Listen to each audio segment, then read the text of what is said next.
Hi everyone, it's your host Russ Altman from The Future of Everything. Today we're bringing you a best of from our archive of over 250 episodes. Now we're all aware that the consequences of climate change range from rising sea levels to drought, wildfires, economic disruption, and the displacement of populations. We're seeing and living through these effects. But is there hope for managing additional risk? A couple of years ago, I sat down with environmental scientist Chris Field to ask this question. He shared that it's still possible to pave the way to a sustainable future. Take another listen to this episode to hear more about how he thinks we can all do this together. Before we jump into this episode, I'd like to ask you to rate and review the podcast. It'll help others figure out if they're interested in the future of everything.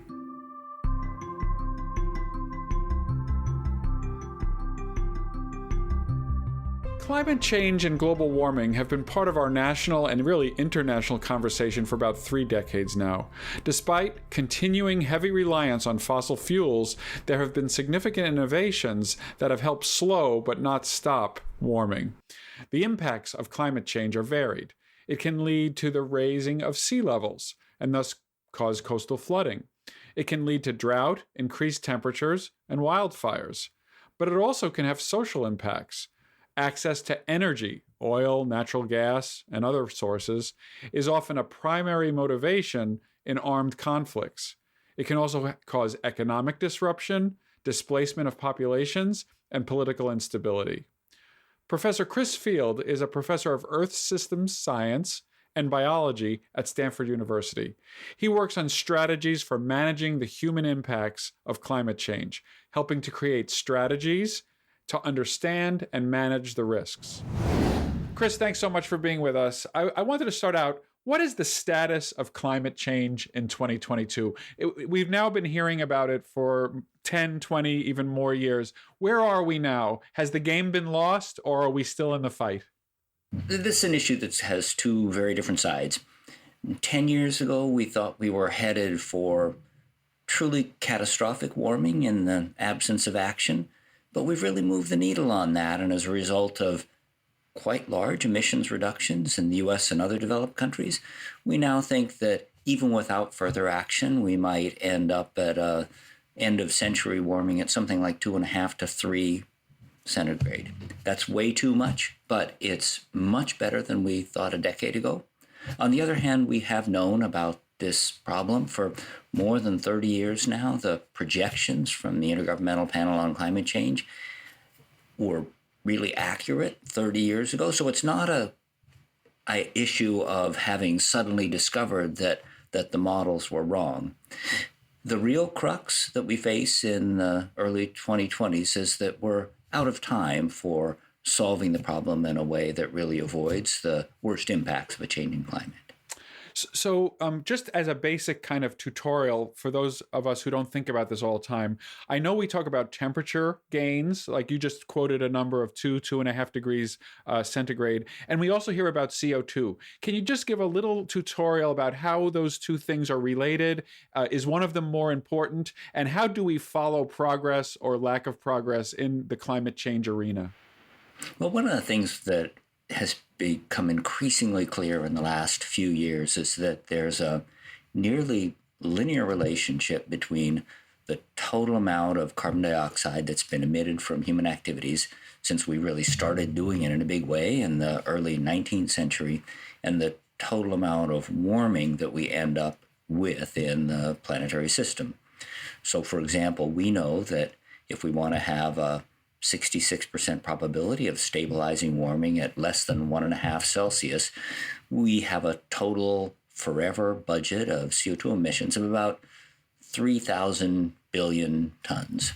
And we have emitted about 2,600 billion tons to date, and we have a remaining budget.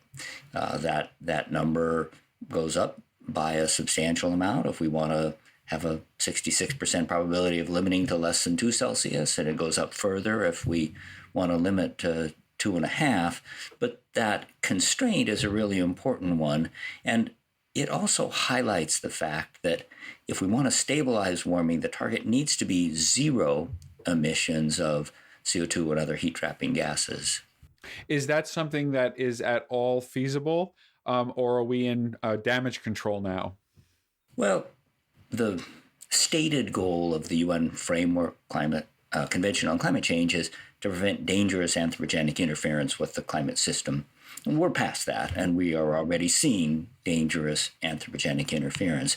So there's some sense in which we're never going to solve the problem completely, but there's a huge sense in which ambitious action now to limit the amount of warming can pave the path for a really sustainable future.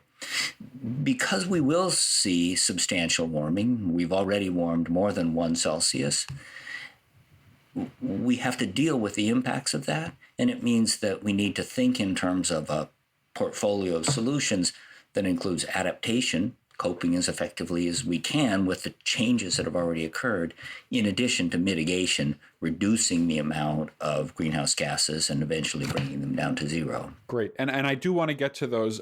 Before we get to those, let me ask you, has required, even the modest gains that we've made has required, in my opinion, and tell me if I'm wrong, a somewhat unprecedented global collaboration and kind of getting people on board. And I wanted to ask, is this precedented? Has there ever been a time when there's been a global awareness of a problem and some sense of global unity in approaching it?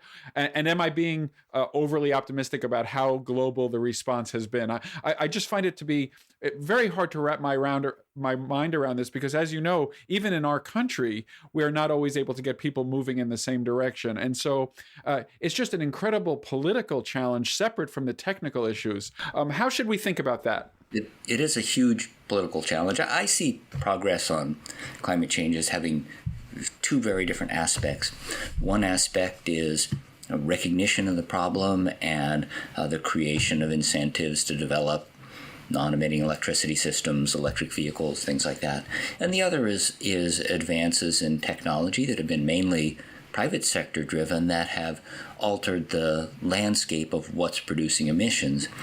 If you look at emissions reductions, especially in the US over the last 15 years or so, that progress has been driven almost entirely by private sector innovations that actually had a relatively modest amount of government input, and in particular the transition from electricity generation by coal to electricity generation by fracked natural gas has led to almost all of the progress in the United States.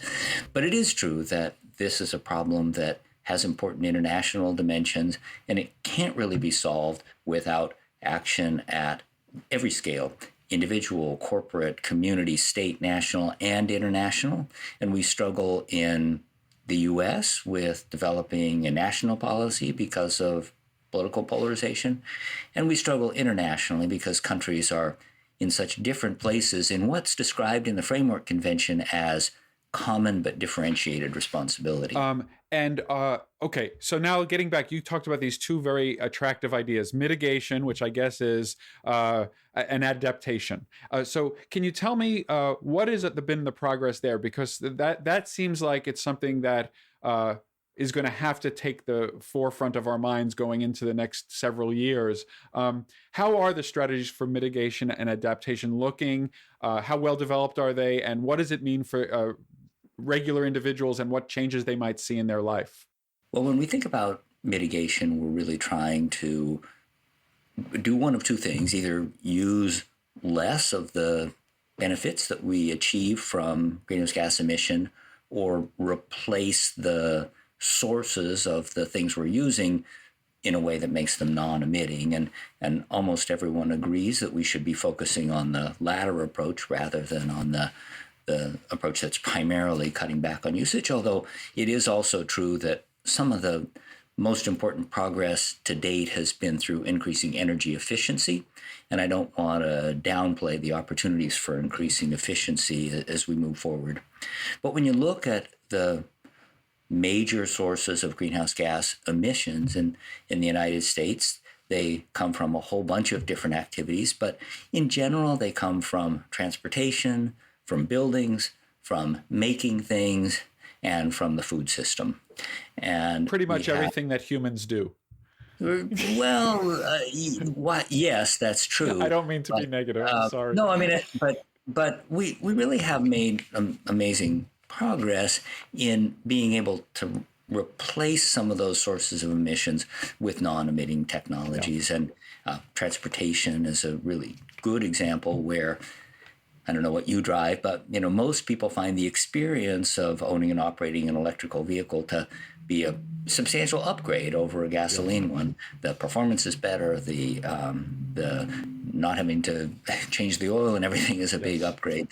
That we really have reached a point where the non-emitting technologies are better than the emitting technologies. And I think that's the most encouraging thing about progress towards solutions, is that it's no longer a trade-off where we say, well, I have to pay more for something that doesn't work as well. You kind of pay the same amount or even less for something that works better.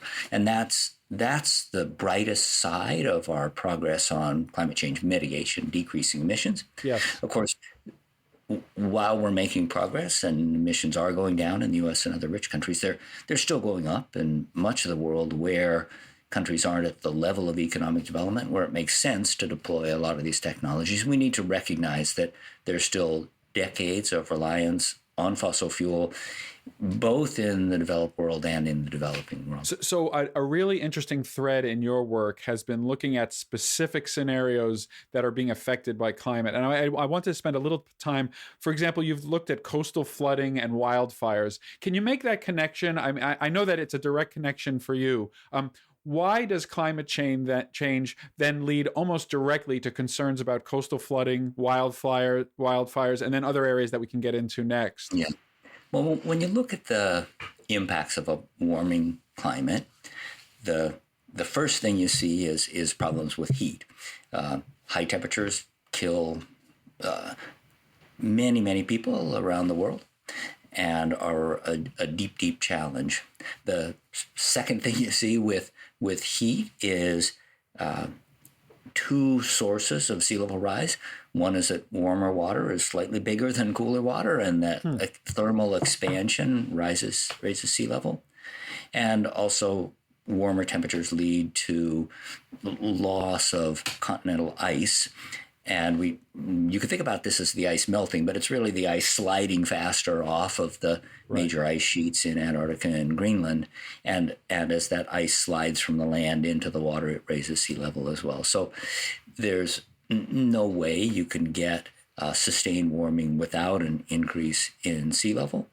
And the increase in sea level hasn't been that much. It's been about 20 centimeters or 8 inches over the last century. But that's 8 inches on top of every storm surge and on top of every coastal flood. And it really passes a threshold for going from not damaging to damaging in many settings. Wildfires, the situation is very similar, except with wildfires, we have kind of backed ourselves into a corner where, as a consequence of the way we have emphasized fire suppression over the last century, we now have a vast increase in the amount of flammable materials in many forests around the world. Many more people live in wildfire zones than they used to. And the warmer temperatures are drying out the fuels, especially the fine fuels that can rapidly ignite and spread a fire. And that's led to a really catastrophic combination of conditions where not only are fires easier to set and get going, but they have the potential to be these huge conflagrations that are essentially unstoppable until they run out of fuel. So thinking about adaptation, which is one of the principles that you articulated earlier, and let's think about first the coastal flooding. I'm starting to hear about municipalities thinking very seriously about their future with an 8-inch or a 12-inch or whatever increase in sea levels.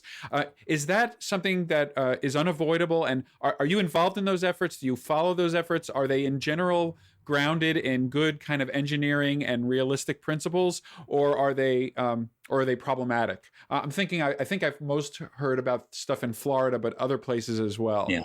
Well, when you think about adaptation to rising sea levels, there there are a whole bunch of strategies that we can utilize.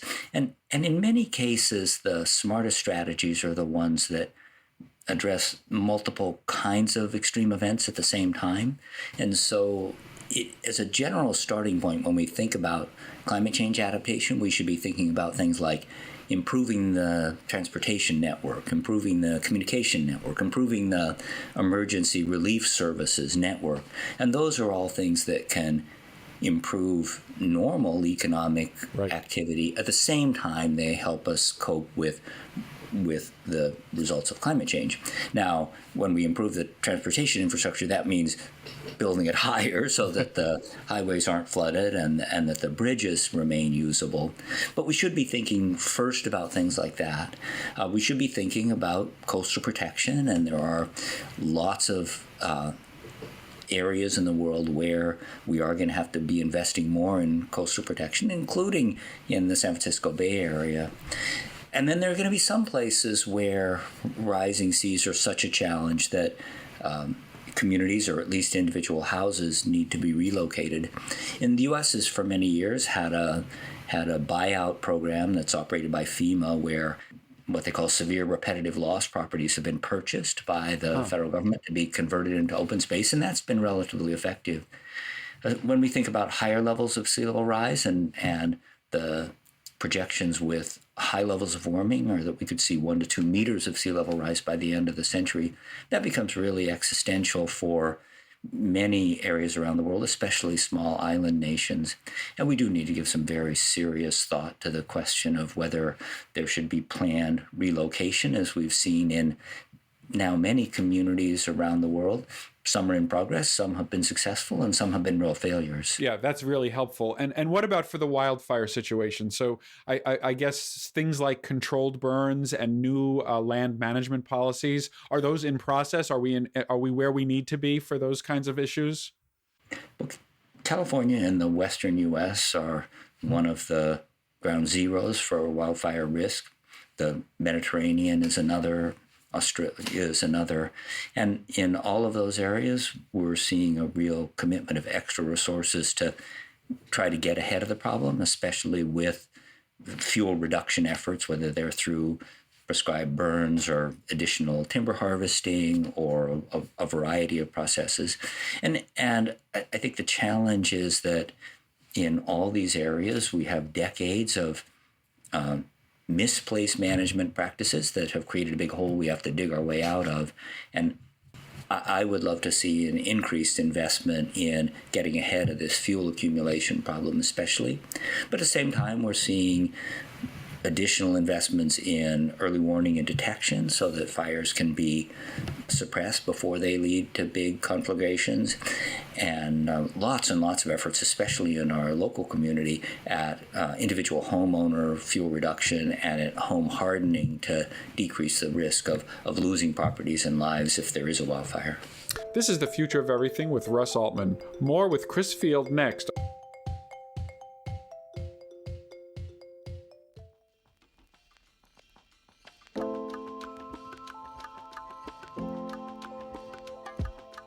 Welcome back to The Future of Everything. I'm Russ Altman, and I'm speaking with Professor Chris Fields of Stanford University about climate change and its impacts.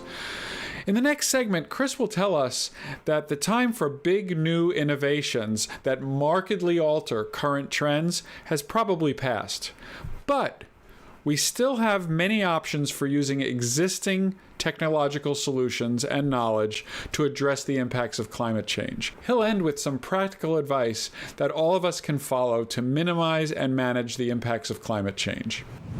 A lot of people are thinking we might get out of this because of big ideas, big technological innovations of a scale where even if we can't reverse current heating, we can stop it because, people talk about creating rain clouds or blocking the sun and its UV rays with little particles in the air. How should we think about the likelihood and of the discovery of some big new ideas, and that they'll really turn the curve on this issue? The really important starting point is that we're out of time for deploying solutions. We need to be aggressively deploying the solutions that are technologically ready today. At the same time, we recognize that there are some aspects of the problem that we haven't quite worked out. Long-term electricity storage is a good example. Getting rid of some of the emissions from the food system is another example. But we don't have to have solutions to all the pieces in order to make progress now. There are some really outside of the box type of concepts that people are talking about. One's called solar geoengineering, putting a different pollutant in the atmosphere to reflect some of the sunlight. With all these outside the box, I'll say band-aids, they're not really solutions. Right. We don't really know enough to be able to assess whether or not we should consider deployment, and it's worth learning more for sure. But I don't think there's a high probability that we're going to find a solution that really fundamentally changes the landscape. And we have a range of compelling, affordable solutions now, and we should be taking advantage of those while we solve the 80% of the problem that we know how to solve. You've also spoken, here we are in April of 2022, just for a little bit of a location check, and we're in the middle of a conflict in the Ukraine with Russia invading the Ukraine. And somewhat surprisingly, I think you've talked about how this is directly related to many of these issues of climate change, which is a line that many people might not draw immediately. So can you kind of elaborate? Why is this Ukraine conflict so intimately tied in your mind to climate change? Well, when I look around the world at the sources of international problems over the last half century, many of those are connected with access to reliable energy resources. And over the last century, it's been mainly petroleum resources. And it's really clear that a lot of the factors that have enabled Russian aggression have been their income from sales of oil and gas, and the dependence of European countries on Russian oil and gas has made it harder for the European countries to mount the kind of opposition that ethically one might argue they should. And it's a really strong argument for diversifying our energy portfolio. I think that with solving climate change or any other global challenge, having multiple motivations is often very important. And for energy from fossil fuels, it's clear that there are a wide range of problems, especially associated with the problematic actors in petrostates that really increase the motivation for coming up with alternatives to fossil fuel.